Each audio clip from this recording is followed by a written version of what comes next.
इस कार्यक्रम के पुण्यार्चक हैं डॉक्टर निर्मला कोठारी, श्री पोपट लाल कोठारी, पुत्र पुत्रवधू श्री नीरज कोठारी, श्रीमती प्राची कोठारी, पुणे।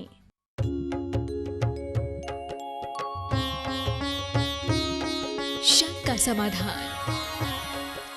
आदिनाथ भगवान की जय जय जय। बोलिए प्रातः स्मरणीय संत शिरोमणि परम पूज्य 108 आचार्य गुरुवर विद्यासागर जी महामुनिराज की जय जय जय। बोलिए गुणायतन प्रणेता, शंका समाधान प्रवर्तक, भावना योग प्रवर्तक, प्रखर वक्ता, परम पूज्य 108 मुनिवर श्री प्रमाण सागर जी मुनिराज की जय जय जय। बोलिए परम पूज्य 108 मुनिवर श्री अरह सागर जी मुनिराज की जय जय जय। प्रिय दर्शकों, पारस चैनल, जिनवाणी चैनल एवं प्रमाणिक ऐप के माध्यम से कटनी के उदीयमान तीर्थ दयोजय गोठशाला के विशाल प्रांगण में आयोजित आज के इस शंका समाधान के कार्यक्रम से जुड़े सभी दर्शकों और श्रोताओं का मैं हार्दिक अभिनंदन करता हूं। मैं आपको लिए चलूं शंका समाधान की ओर। इसके पूर्व रोज की तरह हम लोग पूज्य देव के मंगल में आशीर्वाद से अपने को अभिषिक्त करेंगे। तो आप हाथ जोड़िए, मस्तक झुकाइए और बोलिए मेरे साथ, नमोस्तु गुरुदेव, नमोस्तु गुरुदेव, नमोस्तु गुरुदेव। बोलिए मेरे श्री प्रमाण सागर जी महाराज की जय। पूज्य गुरुदेव, मैं आपकी अनुमति से शंका समाधान की प्रक्रिया को आगे बढ़ाता हूं। और गुरुदेव, प्रथम प्रश्न इंदौर मध्य प्रदेश से ऑनलाइन प्राप्त हुआ है। शेफाली राजेश जैन काव्यांजलि, इंदौर, पूछ रही गुरुदेव कि आप हमेशा कहते हैं ओम ओम ओम, हाँ, कि हमें संकल्पी हिंसा से सदैव बचना चाहिए, इसका त्याग करना चाहिए। तो गुरुदेव, हमारे दैनिक व्यवहार में ऐसे कौन कौन से पल हो सकते हैं जिसमें संकल्पी हिंसा होने के पूरे पूरे चांसेस होते हैं? कृपया विस्तार से बताने की कृपया करें। और यदि हम पूर्ण रूप से संकल्पी हिंसा त्याग करते हैं तो इसमें दोष लगने के कितने प्रतिशत चांसेस हैं? कृपया समाधान करें। ओम। देखिए, हिंसा त्याज्य है, हमें हिंसा का परित्याग करना चाहिए। और हिंसा में भी संकल्पी हिंसा का पूरी तरह त्याग करना चाहिए। संकल्पी हिंसा का मतलब है इरादतन हिंसा, हिंसा के लिए हिंसा, अपने मनोरंजन, स्वाद लिप्सा, स्वार्थ पूर्ति आदि के निमित्त से जो हिंसा होती है वो सब संकल्पी हिंसा की श्रेणी में आती है। दंगा फसाद, लड़ाई झगड़े, बलि आदि की जो क्रियाएं हैं वह सब संकल्पी हिंसा के अंतर्गत आती है। संकल्पी हिंसा से बचना है तो 3 चीजों का त्याग कर दे, प्रारंभिक स्तर की संकल्पी हिंसा का परित्याग हो जाएगा।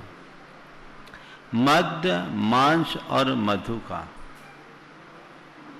मादक पदार्थों का सेवन कतई न करें। प्रत्यक्ष या अप्रत्यक्ष रूप से जिसमें मांस भक्षण की संभावना हो वो न करें। इसके अंतर्गत तमाम प्रकार की प्रसाधन सामग्री भी आ जाती है जिसमें कोई पशु उत्पाद जुड़ा हुआ है। पहनने के वस्त्र आदि की भी यदि आप सिल्क के प्रयोग में ले रहे हैं तो वह संकल्पी हिंसा की पर्याय मानी जाएगी। चर्म निर्मित सामग्री का प्रयोग भी संकल्पी हिंसा की कोटि में आता है। और ये पूरी तरह गैर जरूरी है क्योंकि इसके विकल्प हमारे पास हैं, इनके बिना रहा जा सकता है, इसलिए इनका परित्याग करना चाहिए। जैन धर्म में शहद को भी महान हिंसा का कारण बताया है। एक बूंद के शहद के उत्पादन में 7 गांवों को जलाने का पाप निरूपित किया गया है। इसलिए इन 3 चीजों का त्याग करना सबसे प्राथमिक स्तर पर जरूरी है, और फिर अपनी अपनी भूमिका अनुरूप आप जितना कर सके करें। खान पान में पूरी तरह शुद्धि हो जाएगी, आपका शाकाहार होगा, आपके विचारों में भी पवित्रता आएगी, जीवन भी शुद्ध होगा। पूज्य गुरुदेव, कटनी मध्य प्रदेश से श्री शाश्वत जैन पूछ रहे हैं, गुरुदेव ओम ह्रीम अरहम असिया उषा नमः की जाप देते हैं। मेरी शंका यह है कि जब ओम में ही 5 परमेष्ठी समाहित होते हैं तो हम अलग से ओम के साथ में असिया उषा की जाप क्यों देते हैं? देखिए, मंत्र अलग अलग बनाए जाते हैं, अलग अलग दृष्टि होती है। ओम अपने आप में बीज मंत्र है, और अशिया उषा जब हम बोलते हैं तो अन्य बीजाक्षरों के साथ संयुक्त करके उसे विशेष रूप से आराधित करने के लिए किया जाता है। ऐसे एक बात मैं बताऊं, ओम ह्रीम अरहम अशिया उषा नमः ये मंत्र नहीं। ओम ह्रीम अशिया उषा नमः, ओम ह्रीम अशिया उषा नमः। मैं पहले ओम ह्रीम अरहम अशिया उषा नमः कराता था, पर अभी जब संस्कृत के मूल पाठों का फिर से विलोडन किया सिद्धचक्र के, तो उसमें ओम ह्रीम अशिया उषा नमः मिला। फिर मैंने मंत्र शास्त्र को देखा तो अशिया उषा के साथ ओम ह्रीम हो तो ओम ह्रीम अरहम अशिया उषा नहीं है, ओम ह्रीम श्रीम अरहम है। तो जब भी आप इस मंत्र को बोले, जो सिद्धचक्र का मूल मंत्र है, ये बहुत बड़ी अशुद्धि वर्षों से चली आ रही है विद्वानों के मध्य। सिद्धचक्र का मूल मंत्र ओम ह्रीम अरहम अशिया उषा नमः किसी भी सिद्धचक्र के पाठ में नहीं मिला। मैंने अभी जब संस्कृत के सिद्धचक्र महामंडल विधान का दोबारा संपादन हुआ तो 7 पांडुलिपियों का अवलोकन किया और मंत्र शास्त्र को भी देखा है। तो जब भी आप सिद्धचक्र के मूल मंत्र की आराधना करें तो ओम ह्रीम अशिया उषा नमः। चलिए। पूज्य मुंबई महाराष्ट्र से एंजिल जैन, उम्र 14 साल लिखा है इन्होंने।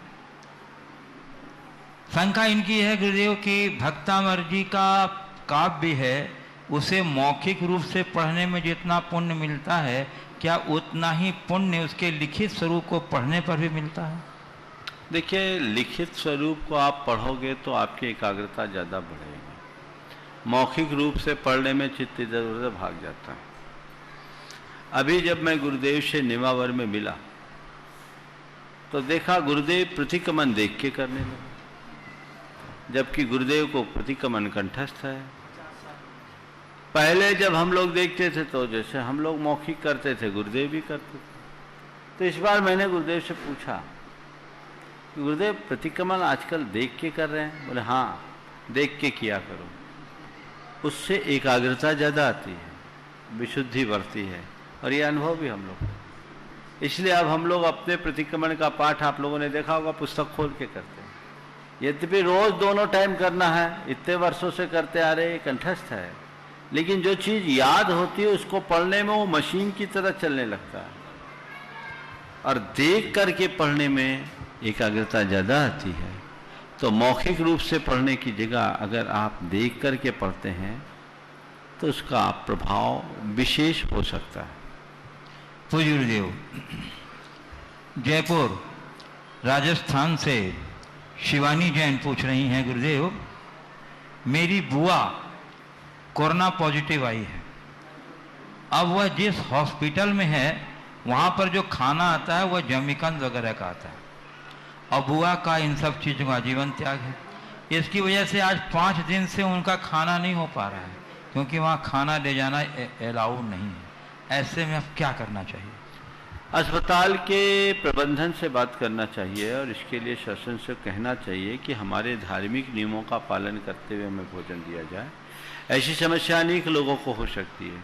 समाज के लोगों को भी इस दिशा में पहल करना चाहिए। मुझे पूर्ण विश्वास है ऐसी पहल करने पर प्रशासन जरूर उनकी सुनेगा और उनके अनुकूल भोजन होगा। 5 दिन से भोजन न मिलना तो उनके लिए और घातक है, क्योंकि इसमें इम्यूनिटी को सशक्त बनाना बहुत ज़रूरी है।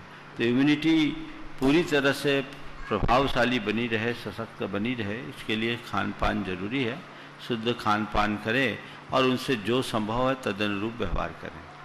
पूज्य गुरुदेव, कटनी मध्य प्रदेश से डॉक्टर विनय जैन कह रहे हैं गुरुदेव की जिज्ञासा यह है कि हमारे माइंड में थॉट्स क्यों जनरेट होते हैं?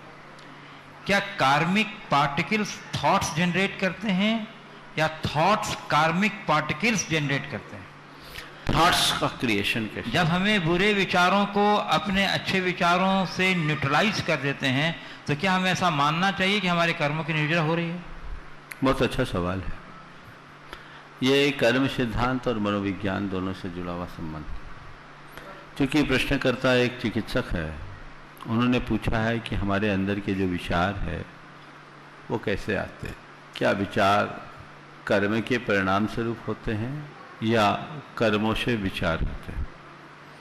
अगर हम मनोविज्ञान और मेडिकल साइंस के हिसाब से देखें तो हमारे पास एक मूड है, एक माइंड है। माइंड और मूड दोनों का संबंध जुड़ा हुआ है। माइंड से मूड अपना काम करता है। लेकिन धर्मशास्त्र की दृष्टि से, खासकर जैन मनोविज्ञान की दृष्टि से अगर विचार करें तो हमारा जो विचार है वो हमारे संस्कारों का प्रकट रूप है। हम मन से, वचन से और शरीर से प्रवृत्तियां करते हैं और हमारी प्रवृत्ति के निमित्त से हमारी आत्मा में वैसे संस्कार जम जाते हैं। वे ही संस्कार कालांतर में फलीभूत होते हैं, जो हमारे भाव बनते हैं, भावों से विचार बनते हैं, विचार से प्रवृत्ति बनती है और प्रवृत्ति से हमारा चरित्र बन जाता है, जो हमारे जीवन को निर्धारित करता है। तो कुल मिलाकर के हमारे भाव हमारी प्रवृत्तियों के परिणाम स्वरूप होते हैं और इसमें कर्म एक कारण है। कर्मानुरूप विचार होते हैं और विचारानुरूप कर्म बनते हैं। दोनों एक दूसरे के साथ जुड़े हुए हैं। आपने निर्जरा के संदर्भ में कहा है तो शुभ विचारों के आरोपण से मन की अपवित्रता को हम दूर करते हैं। ये एक प्रकार की निर्जरा है। और मनोविज्ञान भी इस बात को मानता है कि जब हम अपने सबकॉन्शियस में अच्छी बातें फीड करने लगते हैं तो बुरी बातें धीरे धीरे डिलीट हो जाती हैं। तो एक प्रकार से निर्जरा की ही प्रक्रिया समझनी चाहिए। पूज्य गुरुदेव, अमर पाटन सतना से रिंकी जैन कह रही हैं, गुरुदेव मेरी बेटी 12 साल की है, उसका पढ़ाई में मन नहीं लगता। उससे पहली क्लास जितना बनता है, जबकि वो लॉकडाउन के चलते अब 5वीं में जनरल प्रमोशन से पास होकर 6ठी में आ गई। अब महाराज जी आप ही बताइए उसका पढ़ाई में मन कैसे लगे और उसे याद कैसे हो। हम लोग हर तरह से याद करवा कर परेशान हो गए, परंतु उसे कुछ याद ही नहीं होता है।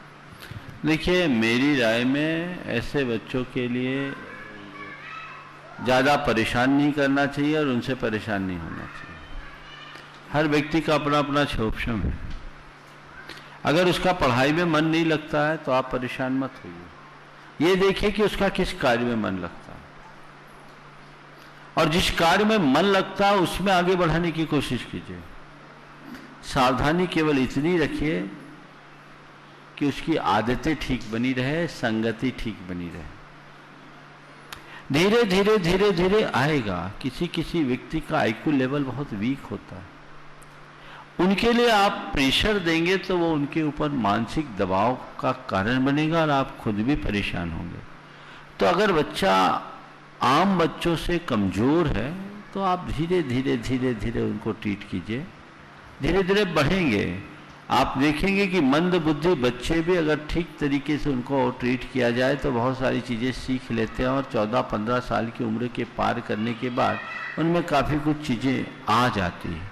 तो ऐसे बच्चों को लेकर के बहुत ज़्यादा परेशान नहीं होना चाहिए और दूसरे बच्चे से अपने बच्चे की तुलना नहीं करना चाहिए कि वो इतना सीख गया इसलिए इसमें भी आए। उसमें ये देखिए कि उसके अंदर योग्यता क्या है, किस तरह की काबिलियत है और उसका वो विकास किस रूप में कर रहा है। यदि ऐसा करेंगे तो परिणाम अच्छे आए। पूज्य गुरुदेव, कटनी मध्य प्रदेश से सौरभ जैन कह रहे हैं, गुरुदेव मैं कुछ भी गलत होता या किसी को गलत कहते देखता हूँ तो मुझे बहुत तेज गुस्सा आता है और मैं उसका विरोध करता हूँ, जिसकी वजह से मुझसे हर शख्स से बुराई होती जा रही है।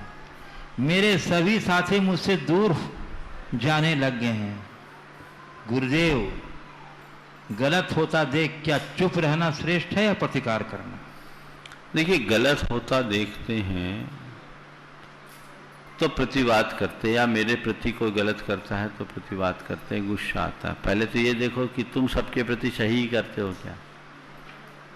दूसरी बात, यदि कोई गलत हो उसका प्रतिवाद भी करना है तो गलत तरीके से मत करो, सही तरीके से करने की कोशिश करो। हमें इसके लिए थोड़ी व्यापक दृष्टि को अपनाना पड़ेगा। कई बार जिसे हम गलत मानते वो गलत होता नहीं, गलत हमें दिखता है। अपने आवेग संवेग पर नियंत्रण लाने के लिए हमें 4 बातों को ध्यान में रखना जरूरी है। पहली बात, हमें समग्रता से सोचना चाहिए। कई चीजें हमें गलत दिखती है पर वो गलत होती नहीं, पर हमारे आधे अधूरे चिंतन के परिणाम स्वरूप हमारी बात, अच्छी बात भी हमें गलत लग जाती है। जैसे आपने किसी से कुछ काम कहा, उसने नहीं किया या विपरीत किया, आपको क्रोध आया और आपने तुरंत उसका प्रतिवाद किया, हुआ। पर ये देखना है कि उसने नहीं किया या नहीं कर पाया। कई बार आपने अपने जीवन में ऐसा अनुभव किया होगा कि किसी को कुछ कमिटमेंट दिया हो और उस काम को पूरा करना चाहा हो और चाह करके भी नहीं कर पाए, और वो पूरी ईमानदारी से आपने प्रयास किया और नहीं कर पाया। आपके साथ ऐसा अनुभव होगा, हर व्यक्ति के साथ होता है। तो समय ये भी तो देखो कि उसने नहीं किया, ऐसा भी तो हो सकता है। जैसे एक उदाहरण देता हूं, आप घर गए, खाने से पहले आपकी धर्मपत्नी ने आपको बुलाया, जल्दी आओ,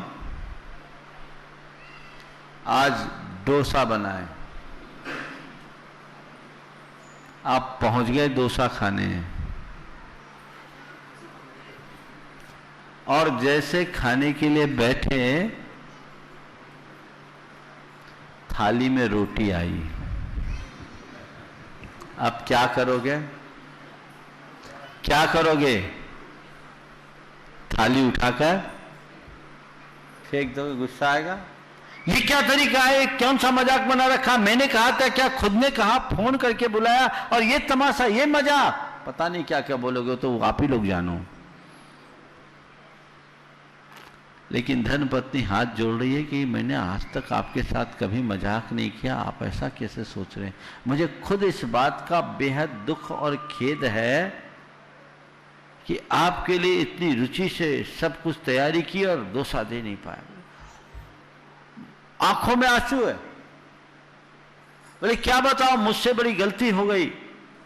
मैं डोसा बनाना तो चाह रही थी, सोचा कि आप आओगे तो गरम गरम तैयार करके देंगे, लेकिन जैसे ही गैस सुलगाई, गैस खत्म।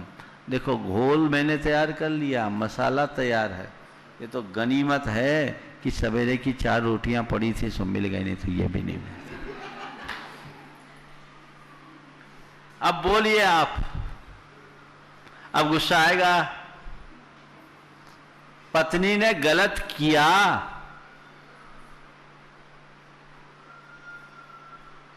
तो एक सूत्र लो, जब भी लगे कोई गलत किया है तो सोचो वो गलत किया नहीं, गलत मुझे लग रहा है। सही नहीं किया तो सोचो नहीं कर पाया।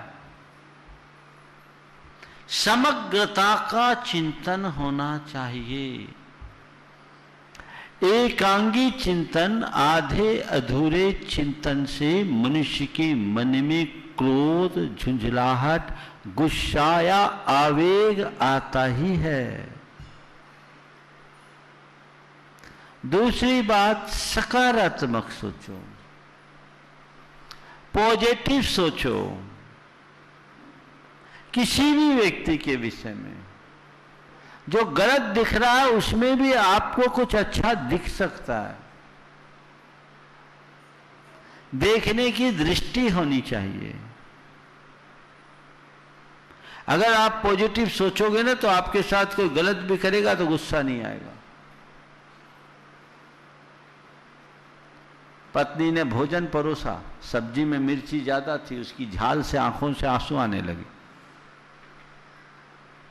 सब्जी में मिर्च ज्यादा थी, झाल से आंखों में आंसू आने लगी। पत्नी ने पूछा क्यों, क्या बात है, रो क्यों रहे? बोले तुमने सब्जी इतनी स्वादिष्ट बनाई है कि उसकी खुशी में आंसू आ रहे। सब्जी में मिर्च अधिक, उसकी झाल से आंखों से आंसू। पत्नी ने पूछा क्या बात है, रो क्यों रहे? बोले क्या बताऊं, तुमने खाना इतना स्वादिष्ट बनाया, सब्जी इतनी स्वादिष्ट बनाई है कि उसकी खुशी में आंसू आ रहे हैं। पत्नी ने कहा थोड़ी और सब्जी परोसूं क्या? बोले नहीं, अब ज्यादा खुशी बर्दाश्त नहीं होगी। पॉजिटिव सोचिए, चीजों को सकारात्मक रूप से लेना शुरू करिएगा तो जो गलत है वह भी हमें सही दिखेगा। और एक बात ध्यान रखने का है, जिसे हम गलत मानते हैं वो गलत हो ये जरूरी नहीं, हो सकता वो सही हो, हमारी दृष्टि गलत हो। गांधी जी कहा करते थे कि मैं अपने विरोधियों को भी मित्र मानने लगा हूं क्योंकि मुझ में अब उनकी जैसी दृष्टि आ गई है। यही मेरा अनेकांतवाद है। सकारात्मक सोचिए। तीसरी बात, चीजों को इग्नोर करना सीखिए, नजरअंदाज करना सीखिए। कुछ बातें ऐसी है जो हमारे काम की नहीं, उसे नजरअंदाज कर दें। लोग पकड़ लेते हैं, काम की बातों को भले नजरअंदाज कर दे पर बेकाम की बातों को पकड़ लेते हैं। तो ये नजरअंदाज करने की प्रवृत्ति अगर आपकी बढ़ेगी तो आप अपने क्रोध और आवेग पर नियंत्रण ला सकेंगे। और चौथी बात, हंसकर टालना सीखिए, विनोदी बनिए, हंसकर टालना सीखिए। अगर ऐसी आदत बन जाएगी तो बहुत अच्छा काम होगा। एक अपार्टमेंट में एक दंपति थे, उनके फ्लैट से जब भी बाहर आवाज आए तो केवल हंसी की आती। कुछ लोगों को बड़ा आश्चर्य हुआ कि ये दोनों मियाँ बीवी रहते, इनकी केवल हंसी की आवाज आती, इनमें कुछ खटपट नहीं होती क्या? एक दिन एक से रहा नहीं गया, एक युवक ने पूछ लिया, बोला बात क्या भाई, तुम्हारे फ्लैट से जब भी आवाज आती केवल हंसने की आती, मामला क्या? बोले क्या बताओ, मेरी धर्मपत्नी बड़ी गुस्सैल है। गुस्सैल है तो इसमें हंसने का क्या राज? बोले यही तो राज की बात है। धर्मपत्नी गुस्सैल है तो इसमें हंसने का क्या राज? बोला यही तो राज की बात है। बोले क्या बात? बोले मेरी पत्नी को जब गुस्सा आता है तो घर का सामान उठा उठा कर मुझ पर फेंकती है। मेरी पत्नी को जब गुस्सा आता है तो घर का सामान उठा उठा के मुझ पर फेंकती है, उसका निशाना लग जाता है तो वो हंसती है, और निशाना चूक जाता है तो मैं हंसता हूं। ये दृष्टि अगर विकसित कर लोगे तो कभी ऐसी स्थितियां नहीं होगी। तो हमें अपने जीवन में ये बातें लाना चाहिए, थोड़ा व्यवहारिक बनना चाहिए। ये मान करके चलें कि मैं सबका निर्धारक नहीं हूँ, सही और गलत का निर्धारण करना मेरे हाथ में नहीं है। हर व्यक्ति में दुर्बलताएं, हमें उन्हीं के बीच जीना है, उन्हीं के साथ रहना है। तो थोड़ा तालमेल बना करके ही जीना चाहिए। पूज्य गुरुदेव, कटनी मध्य प्रदेश से ही सिंघई सुभाष चंद्र जैन, पूर्व प्रबंधक पंजाब नेशनल बैंक, कह रहे हैं गुरुदेव कल विश्व पर्यावरण दिवस था। कल था। अच्छा, कल कार्यक्रम नहीं हुआ। हाँ, दुनिया दशकों से जलवायु परिवर्तन से जूझ रही है, किंतु विश्व नेतृत्व इसका समाधान निकालने में विफल रहा है। लॉकडाउन के कारण पर्यावरण में बड़े ही सकारात्मक परिवर्तन देखने को मिले हैं। गुरुदेव कृपया मार्गदर्शन दें कि विश्व की सरकारों को किस प्रकार नीति निर्धारण करना चाहिए एवं जनता को किस प्रकार जीवन व्यवहार करना चाहिए जिससे कि पर्यावरण का संरक्षण हो सके। देखिए, लॉकडाउन का एक सकारात्मक प्रभाव ये रहा कि पर्यावरण में काफ़ी परिवर्तन आया, शुद्ध ही प्रदूषण की लेवल में कमी आई। मैं तो ये समझता हूँ कि इससे पूरे विश्व को सीख लेना चाहिए, इस पर रिसर्च होना चाहिए, विस्तृत अध्ययन होना चाहिए और ये सुनिश्चित करना चाहिए कि अभी तो महामारी के कारण लॉकडाउन हुआ, प्रदूषण को नियंत्रित करने के लिए पूरे विश्व में इस तरह की क्या व्यवस्था हो और वैश्विक स्तर पर जो हमारे अंतर्राष्ट्रीय संगठन हैं विभिन्न देशों के, यूनेस्को आदि या विश्व स्वास्थ्य संगठन आदि, उनको मिलकर के इस पर पहल करनी चाहिए, क्योंकि पर्यावरण ही हमारी सुरक्षा का आधार है। अगर प्रकृति का संतुलन बना रहेगा तो हमें इन महामारियों से जूझना नहीं पड़ेगा, और वो संतुलन खो गया तो हम कहीं के नहीं रहेंगे। इसलिए हमें इस पर विचार करना चाहिए, ये काम वैश्विक स्तर पर होना चाहिए, लोगों को प्रकृति के साथ जुड़ना चाहिए। ये तो हुआ सरकारों की बस की बात। दूसरी बात, लोगों को अपने जीवन शैली में बदलाव लाना चाहिए।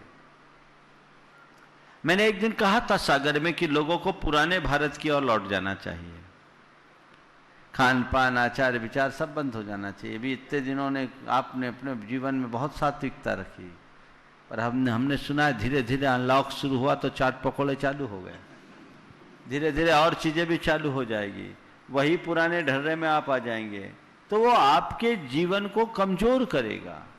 वस्तुतः इस अवधि में व्यक्ति को नसीहत लेनी चाहिए, अपनी जीवन शैली में बदलाव लाना चाहिए, अपनी लिप्सा को नियंत्रित करना चाहिए। यदि ऐसा वो करेगा तो लंबी आयु और निरोगी काया पा पाएगा, स्वस्थ जीवन जी पाएगा, संतुलित जीवन जी पाएगा, शांत और सुखी जीवन जी पाएगा। पूज्य गुरुदेव, भोपाल मध्य प्रदेश से रिया जैन कह रही हैं। हाँ, और महाराज कह रहे हैं आर्थिक संतुलन भी बनेगा, वो तो बनेगा ही, संतुलन में सब आ जाएगा। हाँ। भोपाल से रिया जैन कह रही हैं गुरुदेव कि जहाँ जैन समुदाय के लोगों का उनके व्यवसाय के माध्यम से जाना जाता है, वहीं मैंने महसूस किया कि जैन समुदाय द्वारा बनाया गया विद्यांजलि अहिंसा प्रोडक्ट के बारे में जानकारी देश में ही नहीं बल्कि जैन समाज में भी नहीं। जहाँ प्रधानमंत्री जी आत्मनिर्भरता की बात कर रहे हैं, वहाँ विद्यांजलि, श्रमदान, खादी वस्त्रों जैसे जैन प्रोडक्टों का प्रचार प्रसार बहुत कम है।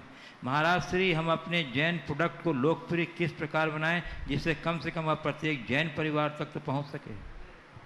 देखिए, स्वावलंबन की प्रेरणा गुरुदेव ने दी है, बहुत अच्छी बात है। प्रधानमंत्री ने लोकल को वोकल करने की बात करते हुए आत्मनिर्भरता की बात की है। स्वदेशी की बात बहुत वर्षों से देश में गूंजते रही है और ये सही समय आया है, हमें इसे बढ़ावा देना चाहिए। और खासकर अगर अहिंसा से जुड़ी बातों को बढ़ाने का सवाल हो तो हमें उसे और प्रमुखता से बढ़ाना चाहिए। वर्तमान में इसकी बहुत आवश्यकता है और इसकी मांग है। गुरुदेव ने श्रमदान की प्रेरणा दी, आज हथकरघा की प्रेरणा दी, श्रमदान और अन्य अनेक ब्रांड है जो अच्छे कार्य कर रहे हैं। ये समाज की जिम्मेदारी है, इन सबको आगे बढ़ाया जाए। विद्यांजलि भी उसमें एक प्रोडक्ट है, अहिंसक चीज़ों को उपलब्ध करा रहे, हमें ऐसे चीज़ों को प्रोत्साहित करना चाहिए। पूज्य गुरुदेव, बिनौली बागपत यूपी से श्री नितिन जैन कह रहे हैं, गुरुदेव हम भगवान पर तो भरोसा करते हैं पर खुद पर भरोसा नहीं कर पाते हैं। क्या खुद पर भरोसा किए बिना सिर्फ भगवान के भरोसे अपने किस्मत में वह सब दर्ज कर सकते हैं जो हम चाहते हैं? जो खुद पर भरोसा किए बिना भगवान पर भरोसा करके अपने किस्मत को दर्ज करना चाहता, उसकी ज़िंदगी भगवान भरोसे ही चलती है। और अपन जानते हैं भगवान भरोसे होने का मतलब क्या है। हमें खुद पर विश्वास होना चाहिए। किसी की पंक्तियां हैं, जमाने में उसने बड़ी बात कर ली, खुद से जिसने अपनी मुलाकात कर ली।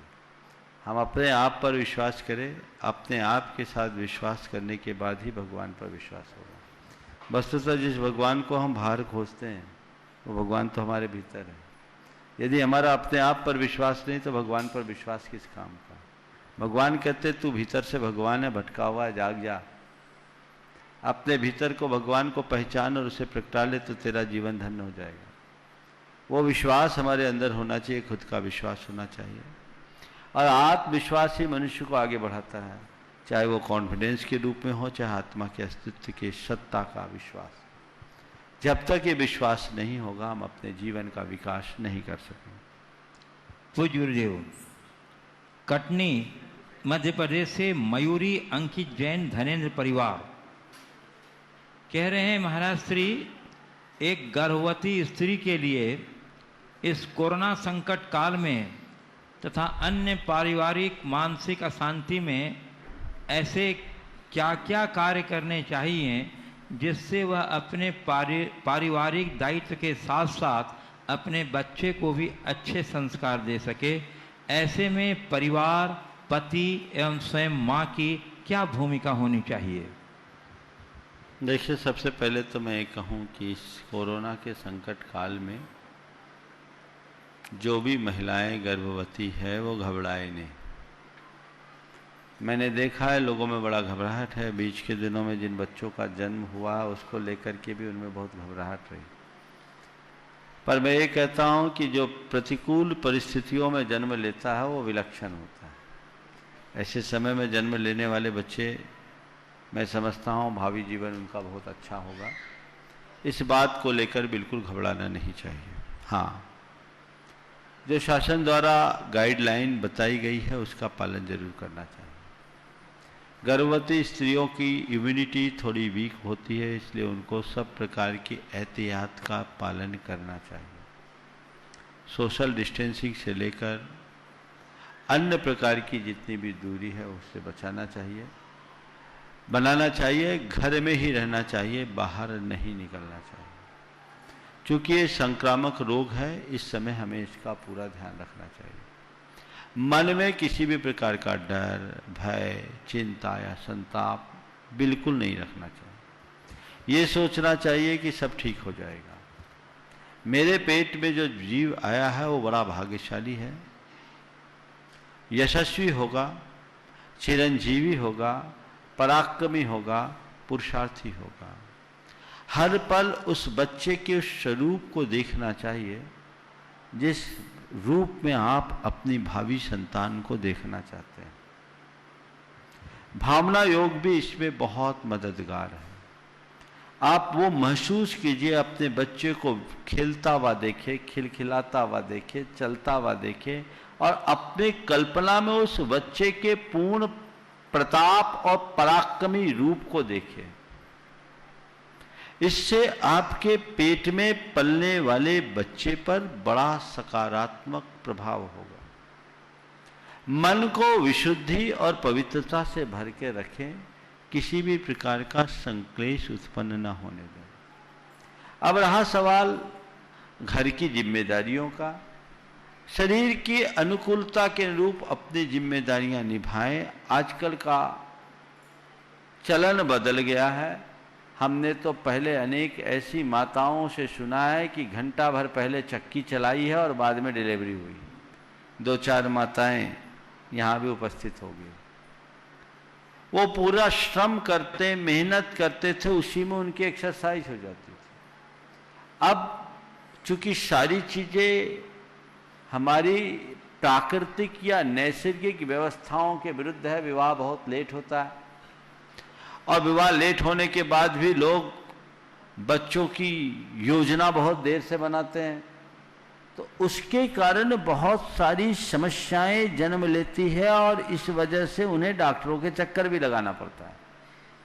इसके साथ साथ अतिरिक्त स्ट्रेस जो माइंड में है, तनाव है, उससे जल्दी आगे सफलता नहीं मिलती। ये समस्याएं बहुत सारी है जिस पर आज बहुत तेजी से विचार भी हो रहा है। इन कारणों से बेड रेस्ट बता दिया जाता है। 9-9 महीने तक कंप्लीट बेड रेस्ट, तो उस जगह में कुछ कर नहीं पाते। कईयों को तो हिलने डुलने तक को मना कर देते हैं। और फिर किसी को बेड रेस्ट नहीं भी बताया तो मन में खौफ। तो पहले तो व्यवस्था अपनी नैसर्गिक बनानी चाहिए, प्राकृतिक बनानी चाहिए, और अगर शरीर में सत्व है तो श्रम जरूर करना चाहिए। जिससे आप स्वस्थ रह सके और आपकी भावी संतान स्वस्थ रह सके। पहले सिजेरियन होता ही नहीं था, इतना श्रम होता था, जरूरत ही नहीं। अब पूरी व्यवस्थाएं बदल गई। तो घर की जिम्मेदारी अपनी अनुकूलता को देख करके निभाना चाहिए। ये नहीं सोचना चाहिए कि मैं गर्भवती हूं तो मुझे कुछ नहीं करना। आप अपनी माँ से पूछोगे, दादी से पूछोगे तो पता लगेगा वो संयुक्त परिवार में रहती तो कितना करती थी और स्वस्थ रहती थी, उनको किसी का चक्कर नहीं काटना पड़ता था।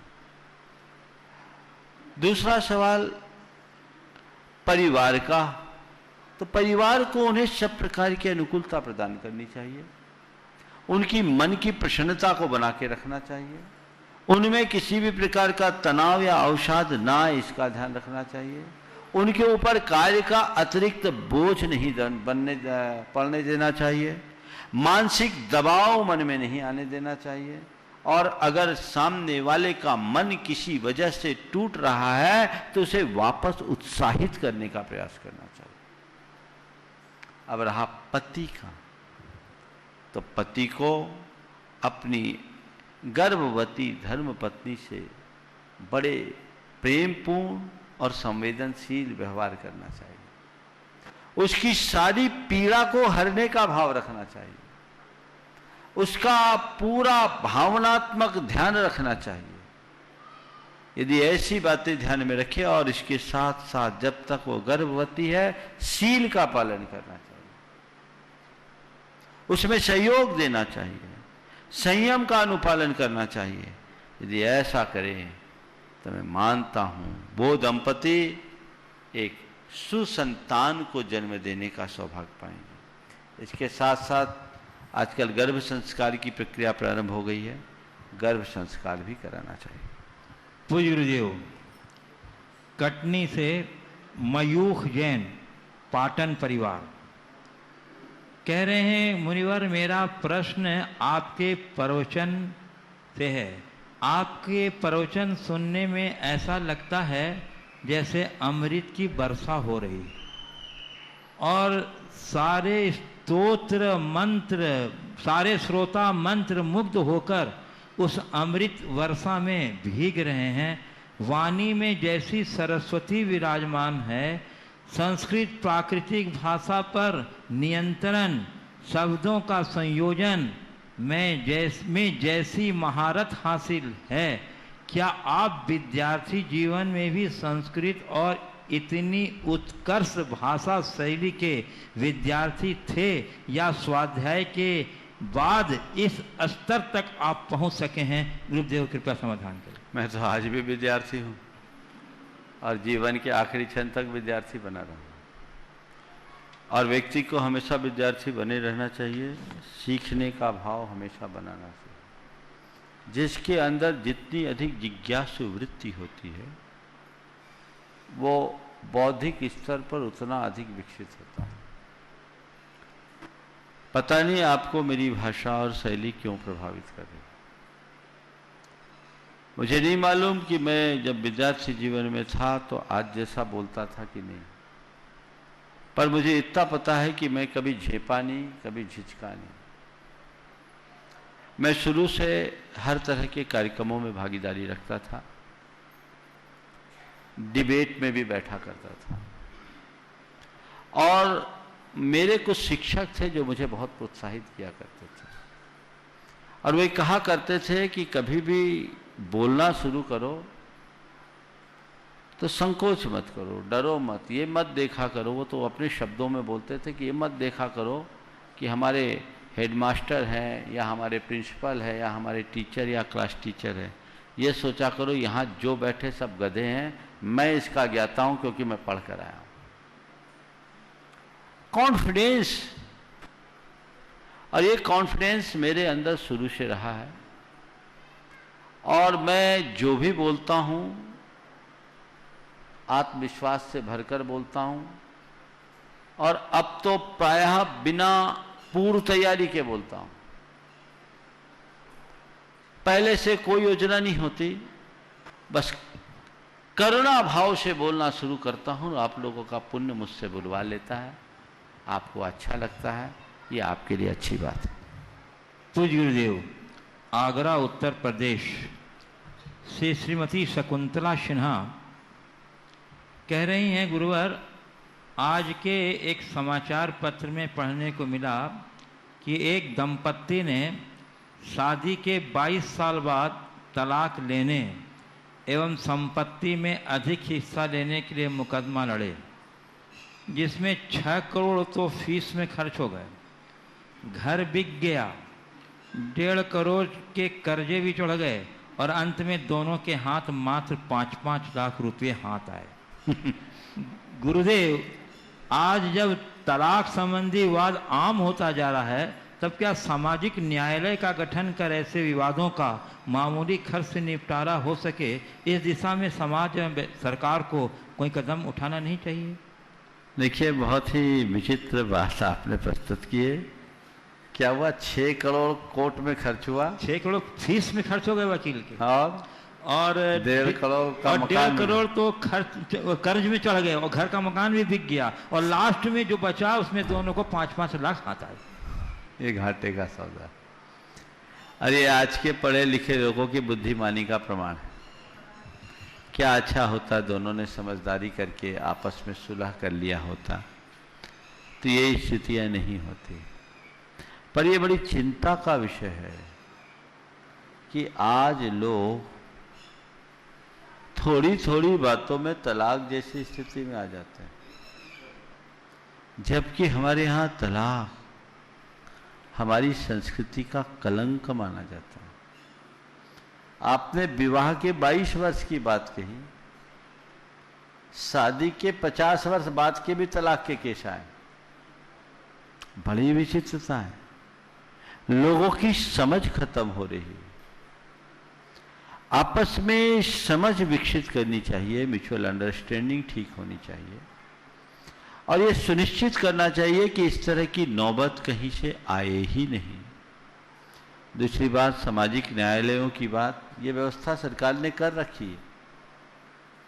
परिवार न्यायालय है, वहाँ बहुत कम लोग जाते हैं।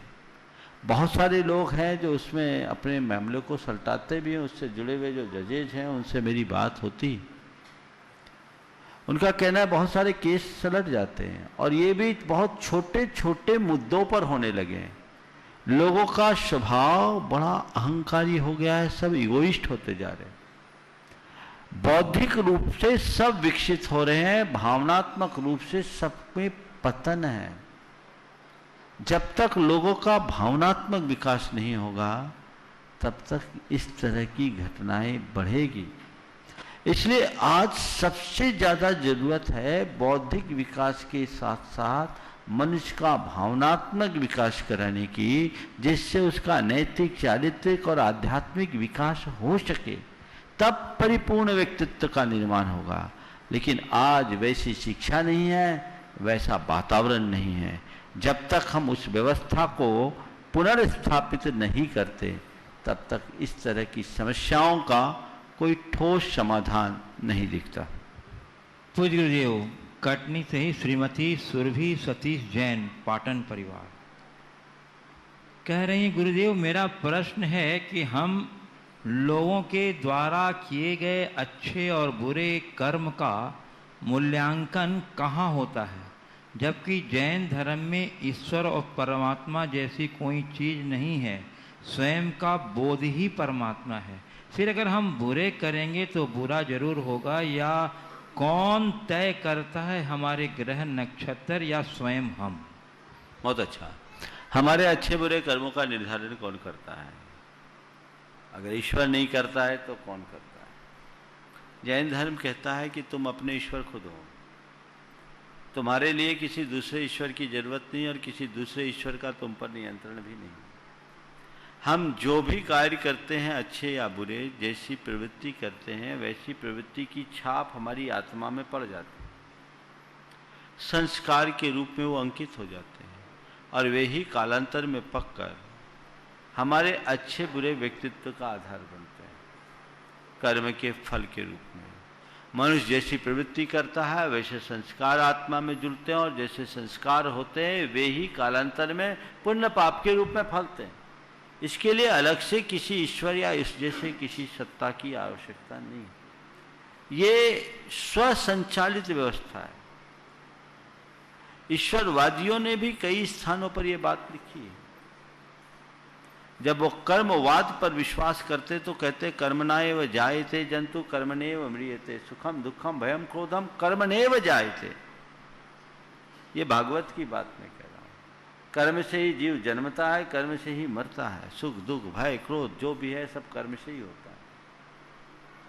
तो कर्मवाद जब हम बात करेंगे, कर्मवाद को समझेंगे तो हमें किसी दूसरे की जरूरत नहीं। कर्म के रूप में स्वयं एक बहुत बड़ी शक्ति है जो स्वाभाविक रूप से अपना कार्य करता है, उसके अनुरूप फल मिलता है।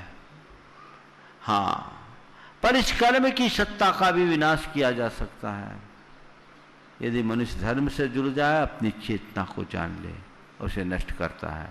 तो उसके लिए अलग से किसी लेखा जोखा करने वाले की जरूरत नहीं, किसी ईश्वर की जरूरत नहीं। ये अपने आप चलता है और अपने आप फलता है। पूज्य गुरुदेव, अकोला महाराष्ट्र से माही उनावने ब्रैकेट में जैन लिखा हूं, कह रहे हैं गुरुदेव इस जगत में अच्छे मनुष्य की पहचान क्या है, जीवन में त्याग करने योग्य क्या है और ग्रहण करने योग्य क्या है। अच्छे मनुष्य की पहचान क्या है, त्याग करने योग्य क्या है, ग्रहण करने योग्य क्या है। देखिए, अच्छे मनुष्य की पहचान तो कई तरीके से की जा सकती है, लेकिन आपने मुझसे आज अच्छे मनुष्य की पहचान की है तो मैं इतना ही कहूँगा, एक लाइन में अच्छा मनुष्य वह है जो कभी किसी का बुरा न करे। वो एक अच्छा मनुष्य है जो कभी किसी का बुरा न करे, वो अच्छा मनुष्य है। आपने पूछा त्याग करने योग्य क्या है और ग्रहण करने योग्य क्या है। बुराइयां त्यागने योग्य है और गुण ग्रहण करने योग्य। पूज्य गुरुदेव, अकोला महाराष्ट्र से ही संगीता गवाने, गुरुदेव मिथ्यात के समान शत्रु नहीं, मिथ्यात के समान विष नहीं, मिथ्यात के समान रोग नहीं और मिथ्यात के समान अंधकार नहीं। तो गुरुदेव इस मिथ्यात को नष्ट करने का आसान तरीका क्या है ताकि हम भी अंधेरे से प्रकाश की ओर चलें और हमारे जीवन में सम्यक दर्शन का उजाला हो जाए। देखिए, अंधेरे से प्रकाश की ओर ले चले तो हमें क्या करना होगा, जहाँ अंधेरा वहाँ दिया जलाना। और दिया जलाने के लिए क्या करना होगा, हमारे पास दिया सलाई होनी चाहिए। और दिया सलाई नहीं है तो क्या करना चाहिए, हमें किसी दिया के पास चले जाना चाहिए। दिए को दिए से लगा देने पर दूसरा बुझा हुआ दिया भी जल उठता है, और जब दीप जलता है तो अंधेरा पल में दूर हो जाता है। अपने भीतर सम्यक्त का दीप जलाना चाहते हो तो हमेशा अपने हिये के दिए को उनके संसर्ग में रखो जिनके अंदर सम्यक्त का दीप प्रकाशित है, जल रहा है। सच्चे देव शास्त्र और गुरु के समागम में रहो, उनके संसर्ग में रहो, उनके सानिध्य में रहो, उनसे प्रेरणा मिलेगी, भावना जगेगी, चेतना जगेगी, तुम्हारे जीवन की दिशा दशा सब परिवर्तित हो जाएगी। और फिर तुम्हारे भीतर वो सम्यक की ज्योति अपने आग जगमगाएगी, वो प्रकाश से प्रकट होगा। धीरे धीरे कहते खरबूजा खरबूजे को देखकर रंग बदलता है। तो जीवन की समझ के लिए हमें वीतराग देव शास्त्र और गुरु की शरण को स्वीकार करना चाहिए। उनके संपर्क और समागम में रहते रहते चीजें समाप्त हो जाती हैं, जो हमें पता लग जाता है क्या है क्या उपादेय है, किसे अपनाना है किसे छोड़ना है, और यही हमारे जीवन के कल्याण का आधार बनता है। पूज्य गुरुदेव, झांसी उत्तर प्रदेश से सिद्धार्थ जैन पूछ रहे हैं, जब जीवन का युद्ध काल आए तो अपनी शक्ति को संयोजित करके पूर्ण कर्म कैसे करें कि हम निष्कामता के अपने लक्ष्य के लिए कार्य कर सकें और फल की चिंता से दूर रहें। फिर से दोहराइए, जब जीवन का युद्ध काल आए तो अपनी शक्ति को संयोजित करके पूर्ण कर्म कैसे करें कि हम निष्कामता के अपने लक्ष्य के लिए कार्य कर सकें और फल की चिंता से भी दूर रहें। जब जीवन के युद्ध की स्थिति आए तो अपनी शक्ति को किस तरीके से नियोजित करें कि पूर्ण काम हम निष्कामता के अपने लक्ष्य के लिए कार्य कर सकें और फल की इच्छा, फल की चिंता से भी दूर रहें। देखिए, जीवन में जब भी युद्ध की स्थिति आए अपनी शक्ति को पहचाने, उसे हारे नहीं। मैं तो ये मानता हूँ जीवन को युद्ध की स्थिति मानो ही नहीं, जीवन को एक संग्राम हर पल मानो। और जैसा होता है कि जब युद्ध होता है तो उस समय व्यक्ति अपनी पूरी शक्ति को संयोजित करके एक दिशा में लगाता है। हम अपने चित्त को अंतर्मुखी बनाने का प्रयास करें। जब भी जीवन में कोई दुविधा और द्वंद्व आए, समता का इस्तेमाल करें, पुरुषार्थी बने और कर्म सिद्धांत पर विश्वास रखते हुए फल को उस पर छोड़ दें। तत्व ज्ञान यदि मनुष्य के अंदर हो तो जीवन के इस संग्राम में उसे किसी भी प्रकार का भय नहीं होगा, चिंता नहीं होगा, वांछा नहीं होगी। वह सहज भाव से अपने जीवन को आगे बढ़ा सकेगा और निष्काम वृत्ति को अपना सकेगा। जो भी आए इसे एक चुनौती माने। युद्ध की स्थिति में युद्ध होता है, चाहे वो भीतर का युद्ध हो या बाहर का। युद्ध को एक चुनौती की तरह लेना चाहिए और उसे पूरी ताकत से निपटाना चाहिए। अपनी शक्ति को पूरी तरह उसमें नियोजित कर देना चाहिए और उसके परिणाम को कर्म के सिद्धांत पर और आत्मा के अस्तित्व पर विचार करते हुए छोड़ देना चाहिए।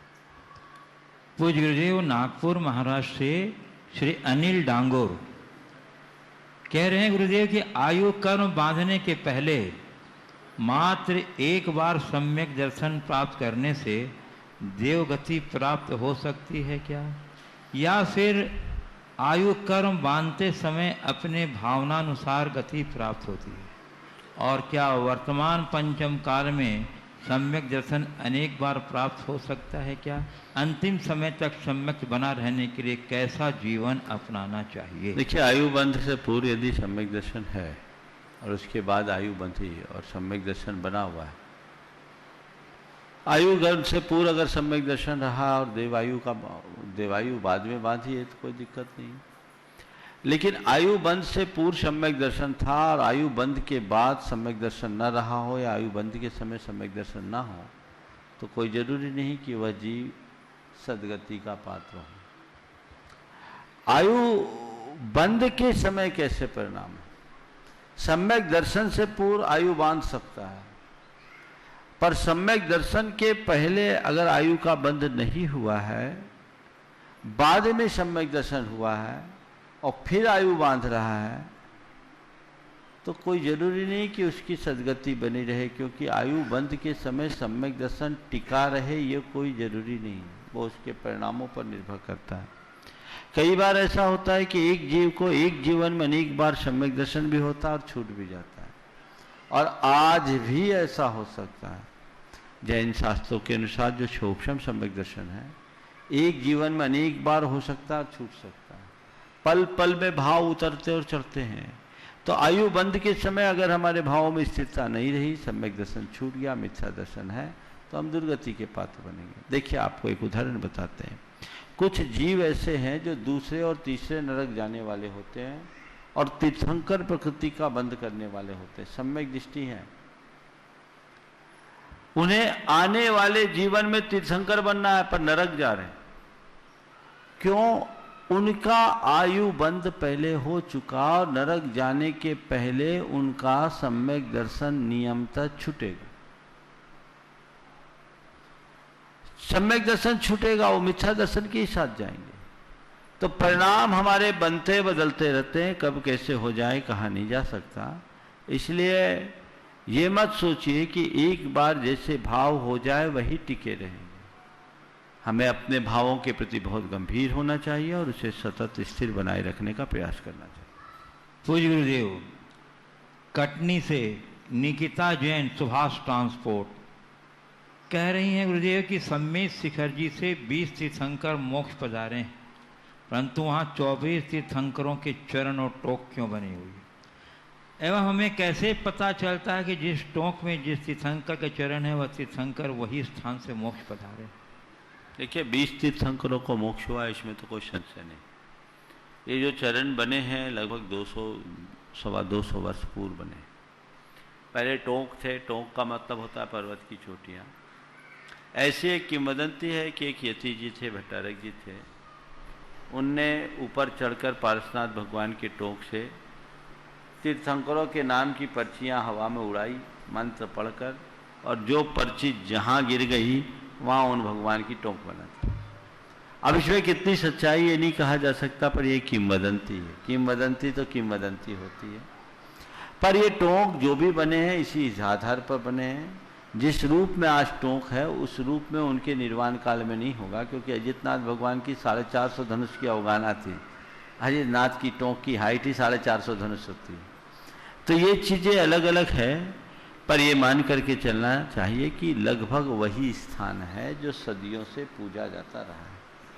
हालांकि ये भी अभी शोध का विषय है कि प्राचीन काल में लोग सम्मेद शिखर की वंदना करते थे या परिक्रमा करते थे। गणेश प्रसाद जी वर्णी ने पर्वत की कभी वंदना नहीं की, वो नीचे से प्रदक्षिणा ही देते थे, क्योंकि उनकी दृष्टि में पर्वत राज का कण कण पूज्य है, इसलिए वो उस पर पाँव नहीं रखना चाहते थे। तो ये अभी शोध का विषय है।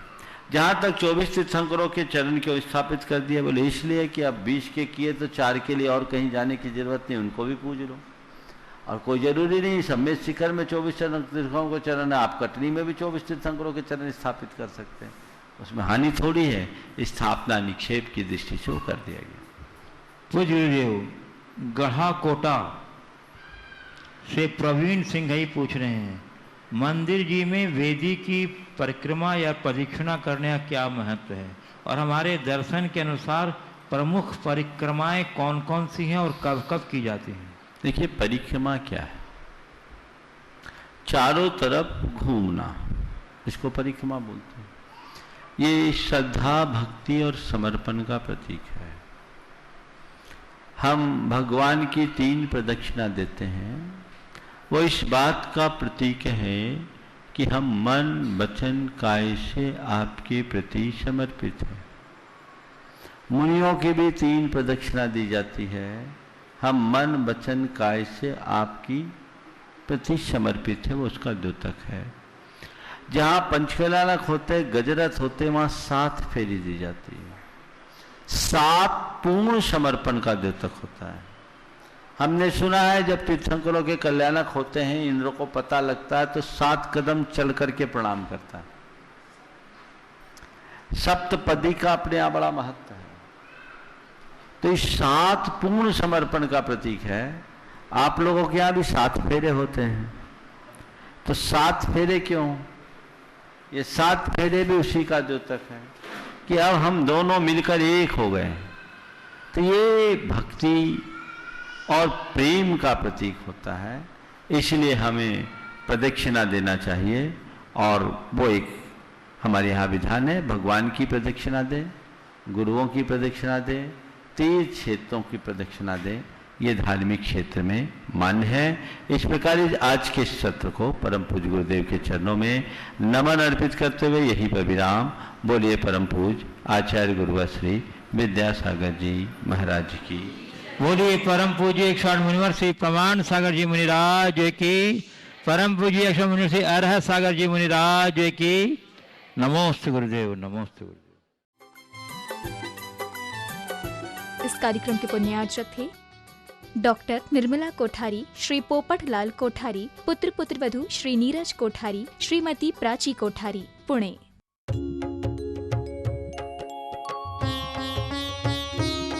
शंका समाधान।